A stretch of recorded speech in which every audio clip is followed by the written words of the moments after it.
ইবাদতের মধ্যে স্বাদ পাওয়ার উপায় কি? অঙ্কন আপনি জানতে চেয়েছেন, স্ত্রীকে নিয়ে বাসায় নামাজ পড়লে একামত কি আমাকে দিতে হবে? জি হ্যাঁ, আপনাকে দিতে হবে, এবং যিনি ইমামতি করেন তিনি একামত দিতে পারবেন, কোনো অসুবিধা নেই। বোন ইশরাত জাহান মারিয়াম, মেয়েদেরকে নামাজের সময় পায়ের পাতা ঢাকতে হবে কি না, এটা নিয়ে মতবিরোধ রয়েছে। অনেক উলামায়ে কেরাম ঢাকতে হবে বলেন এবং তার সপক্ষে বেশ কিছু দলিল তারা হাজির করেন। আলমারাতু আওরাতুন, পুরাই হলো আপনার ঢাকার বস্তু বা সতর করে বা ঢাকার মতো মেয়েদেরকে পুরোটাই ঢাকতে হয় এবং সতর করতে হয়। এর বাইরে আরও বেশ কয়েকটি আসারের দ্বারায় তারা বলেন যতটুকু ঢাকা যায়। কিন্তু এর বিপরীতে অনেক উলামায়ে কেরাম বলেন যে না, পাও ঢাকা এটা বাধ্যতামূলক নয়, তবে যতটুকু সম্ভব টাকনো পর্যন্ত ঢাকতেই হবে, এরপর যতটুকু সম্ভব ঢেকে রাখতে পারলে ভালো হয়। সবচাইতে নিরাপদ হয় যে আমরা বড় জামা পরে যদি পায়ের পাতা ঢেকে রাখতে পারি তাহলে ইখতিলাফের ঊর্ধ্বে উঠে যেতে পারি, ওইটা সবচেয়ে নিরাপদ। তাসনিয়া স্মৃতি আপনি জানতে চেয়েছেন, ইবাদতের মধ্যে স্বাদ পাওয়ার উপায় কি? বোন তাসনিয়া স্মৃতি, ইবাদতের মধ্যে স্বাদ পাওয়ার উপায় আপনি জানতে চেয়েছেন। ইবাদতের মধ্যে স্বাদ পাওয়ার উপায় হলো, প্রথম কথা হলো গুনাহ ছাড়া। আল্লাহর সাথে সম্পর্ক যদি কারো নষ্ট থাকে, কারোর যদি তাকওয়ার অভাব থাকে, কারোর যদি গুনার ভিতরে কেউ হাবুডুবু খান, তাহলে তিনি ইবাদতের স্বাদ পান না সাধারণত। আর দ্বিতীয়ত, হারাম ভক্ষণ করলে ইবাদতের স্বাদ উঠে যায়।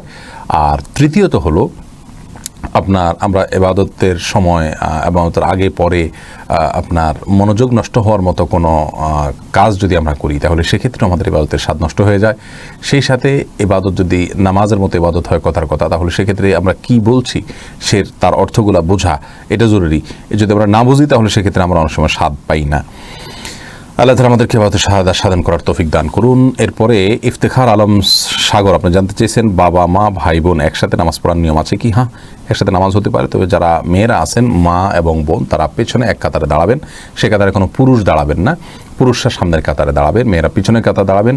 বাচ্চা থাকলে তারা মেয়েদের সাথে দাঁড়াতে পারে অথবা পৃথক কাতারেও দাঁড়াতে পারে, কিন্তু বাবা মা ভাই বোন একসাথে জামাত হতে পারে। মোহাম্মদ ওয়ালিউর মুকাররবিন আপনি জানতে চেয়েছেন, আমার গ্রামের অধিকাংশ মানুষ বিদআতে লিপ্ত, তাদেরকে কিভাবে বোঝাতে পারি? ভাই, একটা গ্রামের মানুষকে বোঝানো এটা খুব সহজ কোনো বিষয় নয় যে আমি আপনাকে একটা টিপস বললাম আর আপনি তাদেরকে শুধরায় ফেললেন। আসলে সর্বপ্রথম আপনার আচরণকে সুন্দর করতে হবে।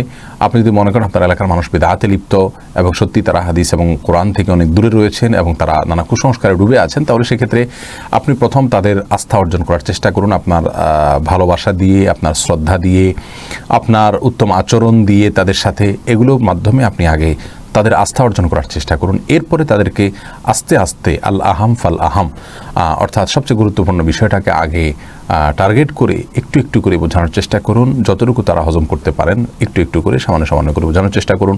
কোরআন এবং হাদিস এর আলোকে কথা বলার চেষ্টা করুন। আল্লাহ তাআলা আপনার জন্য বিষয়টাকে সহজ করে দিন। এরপরে প্রশ্ন করেছেন শরী মোহাম্মদ, আপনি জানতে চেয়েছেন সেনাবাহিনী চাকরি করা যাবে কি না, কারণ তারা অন্যকে স্যালুট করে, বিভিন্ন কুচকাওয়াজ করে। দেখুন, অন্যকে স্যালুট করা এটাতে দোষের কিছু নাই, এটা একটা আপনার সংস্কৃতি। আপনার এই সংস্কৃতির সাথে সরাসরি কোন হাদিসের কোনো সংঘর্ষ আমি দেখছি না, আর কুচকাওয়াজের মধ্যেও সরাসরি কোনো সংঘর্ষ আমি দেখছি না। বরং সৈনিকদের জন্য ইসলাম অনেক সুযোগ রেখেছে, যেমন চুলে কলব ব্যবহার করা, কালো কলব, যেটা অন্য সবার জন্য না জায়েজ, সৈনিকদের জন্য জায়েজ আছে তাদের জওয়ানিকে প্রকাশ করার জন্য। তো এটা তো আপনার সেনাবাহিনীতে চাকরি নিষিদ্ধ হওয়ার জন্য কোনো কজ হতে পারে না।